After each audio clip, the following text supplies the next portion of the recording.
Hey guys, so driving this really nice 2003 Volvo C70 convertible. It is very nice. Figured I'd do a little convertible top demonstration. So it's got to be in park. Got to set the parking brake. You look up here, there's this button right here. When you press that button,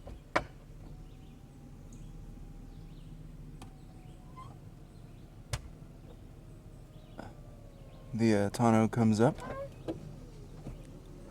the roof comes up,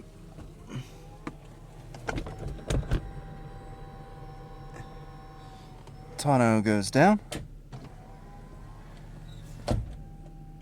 rear part of the roof pops down and it latches,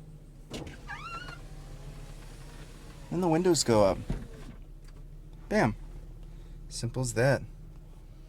Hope you like that. See ya.